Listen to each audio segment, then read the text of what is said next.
నిన్న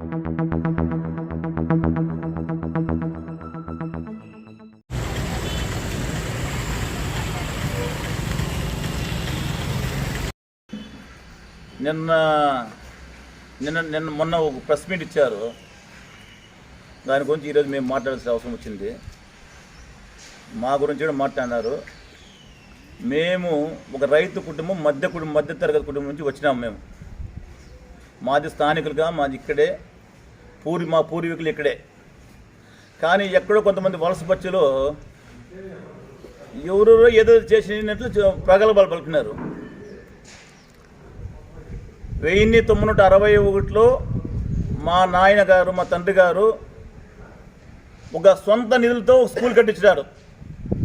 అదేవిధంగా పలమనేరు నుంచి గొబ్బిళ్ళ కోటూరు పోయేదానికి దారి లేకుంటే ఈరోజు 3 కోట్ల రూపాయల దారి, అది దారి 25 అడుగుల వెడలతో దారి వదిలిచ్చినాం గొబ్బిళ్ళ కోటూరుకి. మా సొంత భూముల్లో, మా పక్క భూమిలో అదే ఇప్పుడు కాంపౌండ్స్ కట్టించుకుని డబ్బులు ఇచ్చి సాధన ఇప్పుడు కోర్టుకు వేసుకున్నారు పక్క వాళ్ళు. ఈ విధంగా మేము మా పూర్వీకులు మా ఊరికి, మా గ్రామానికి కావాల్సిన అన్ని విధాల స్వయం శక్తులకు కృషి చేస్తున్నాం. ఇంకో మనిషి ఏం చెప్పారంటే, కరోనా కాలంలో మీరు ఎక్కడ పోయింటారు 2 ఏళ్ళ కాలంలో అన్నాడు.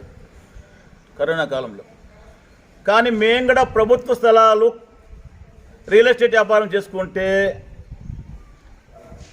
6వ వార్డులో రోడ్డు 5 అడుగులు అమ్మేయింటే కరోనా సరుకులు కాదు, దానికన్నా ఎక్కువగా ఇచ్చింటాం మేము.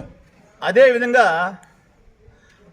ఆ మనిషి మాట్లాడిన మనిషి సుబ్రహ్మణ్య స్వామి గుడికి మన మాజీ మంత్రి అమర్నాథ్ రెడ్డి గారు 2 టిప్పర్లు జల్లి ఆయన కాంట్రిబ్యూషన్ ఇస్తే నేను ఇచ్చినని ఆయన అకౌంట్లో వేసుకుంటున్నాడు. ఇలా మాట్లాడితే ఎట్లండి? దేవుని దగ్గర రాజకీయం చేస్తారు, ఊర్లో గ్రామాల్లో రాజకీయం చేస్తారు. మా ఊర్లో, మా గ్రామంలో 31వ తేదీ వికలాంగులకు నోటీస్ ఇచ్చినారు. వాళ్ళు లబో దిబోని మా ఇంటికాడికి ఒక కౌన్సిలర్గా, ఒక ఊరి పెద్దగా మా ఇంటికాడికి వస్తే మేము దానికి స్పందించి అధికారులు పిలిపించి వాళ్ళకి ఇల్లు మెజర్మెంట్ కొలిపించి అన్నీ చేసినాం. అది తర్వాత 1వ తేదీ ఇచ్చినారు, నోటీస్ ఇచ్చినారు. మీరు మీ అఫిడవిట్ ఇంకోటి మీకు కావాల్సిన మీరు అన్నీ తెచ్చిస్తే ఫిబ్రవరి ఇస్తాం, లేకపోతే ఇచ్చేదన్నారు. అప్పుడు మా పార్టీ ఆఫీస్ కాడికి వస్తే మేము వాళ్ళు స్పందించి లాయర్ దగ్గర అఫిడవిట్కి 1000 రూపాయలు, అదే మేము నా సొంత డబ్బులతో ఇచ్చినాను. అదేవిధంగా మళ్ళీ అది కాకుండా ఈ అప్లికేషన్ అంతా మీ సచివాలయంలో ఇవ్వాలంటే వాళ్ళ దగ్గర కూడా 600 తీసుకున్నారు. ఇటువంటి ఎంత జరిగిన దానికి ఆ వికలాంగులకు జనసేన పార్టీ తరఫున 10,000 ఇచ్చినారు.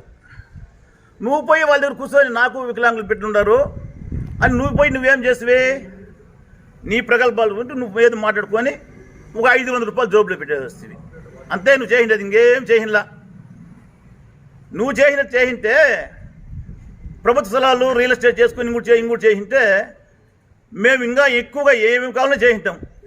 కాబట్టి ఇవంతా దయచేసి మీరు మీ గతమేమో గుర్తుంచుకొని ఇతరుల మీద మాట్లాడేటప్పుడు కొంచెం జాగ్రత్తగా మాట్లాడితే మంచిదని సభాపూర్వకంగా చెప్తున్నాం. జై హింద్, జై తెలుగుదేశం, జై. నమస్కారం. నిన్ననే మొన్న వైసీపీ కార్యక్రమంలో ఒక ప్రెస్ మీట్ జరిగింది. దానికి ఈరోజు సమాధానం ఇస్తున్నాం.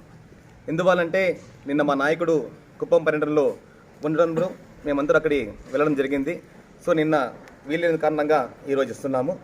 అదేవిధంగా మొన్న ఒక నాయకులు మాట్లాడడం జరిగింది, రుణమాఫీ చేయలేదు అనేసి. ఆ రోజు ఆయన ఇదే పార్టీలో ఉండే, ఇదే జన్మభూమి కార్యక్రమంలో వార్డు నా జన్మభూమి కార్యక్రమం జరుగుతూ ఉంటే ఆడ ప్రతి చోట ఆయన పాల్గొని రైతులకు ఒకేసారి 50,000 రూపాయలు రుణమాఫీ చేసింది వాస్తవమా కాదా నువ్వు మాట్లాడింది అనేసి కూడా ఈ సభాముఖంగా అడుగుతున్నాం. మీరు ప్రెస్ మీట్లో ఇన్ని రకాలుగా మాట్లాడినారో వీడియోస్ ఉన్నాయి, పెట్టమంటే అది కూడా చూపిస్తాం మీకు. ఆ రోజు మీరే కదా మాట్లాడింది.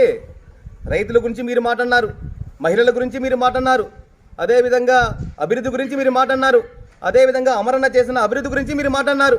అన్ని రకాలుగా మీరే కదా మాడింది. ఆ రోజు ప్రతి జన్మభూమిలో చివరిలో మీరు వచ్చిన తర్వాత దాదాపు 2 జన్మభూమి జరిగింది. రెండు జన్మభూమిలో 24 వార్డులో మీరు మాట్లాడినారా లేదా? ఇదే అమరన్న గురించి మాట్లాడినారు మీరు ఒకటి ఎక్కడైతే మీరు మాట్లాడి మీరే చిక్కుల్లో పడుతున్నారు. గతంలో మీరే మాట్లాడింది. కాబట్టి మీ తెలియజేస్తున్నాము ఇవన్నీ ఏదైనా అది మాట్లాడము మేము మా దగ్గర చాలా మీదన్నీ ఉన్నాయి, విప్పితే ఇంకో రకంగా ఉంటుంది అంటే ఏముందో పెట్టండి, చేయండి. ప్రత్యక్ష రాజకీయంలో ప్రతిపక్షాలు విమర్శలు ఉంటాయి. మీరు అభివృద్ధి చేస్తే ఎక్కడ కానీ మాట్లాడే తోవ ఉండదు కదా. మీరు యాక్చువల్గా ఎమ్మెల్యే గురించి మాట్లాడినాము అంటున్నారు. మేము ఎమ్మెల్యే గురించి ఏమీ కానీ మాట్లాడలేదు. భగవద్గీత అంటారు. అభివృద్ధి కార్యక్రమం నిజంగా భగవద్గీతలో ఏవైతే సత్యాలు ఉంటాయో ఆ రోజు శ్రీకృష్ణుడు అర్జునికి హితబోధన చేసినాడు. అదేవిధంగా ఆ భగవద్గీతలో ఉండే అంశాలే ఈరోజు తెలుగుదేశం పార్టీ ఆ రోజు అమరన్న మంత్రిగా ఉన్నప్పుడు ఏదైతే అభివృద్ధి కార్యక్రమం చేస్తారో అదే చెప్పారు, కానీ వేరేం చెప్పలేదే మేము. దాన్ని ఎందుకు మీరు ఆ రోజు మీరు కూడా మాట్లాడినారు కదా. కాబట్టి ఏదైనా అది మాట్లాడితే కాదు. కాబట్టి దయచేసి మీకే అన్నీ తెలుసు, ఎక్కడ వాస్తవం అనేది కూడా తెలియజేసుకుంటున్నాను.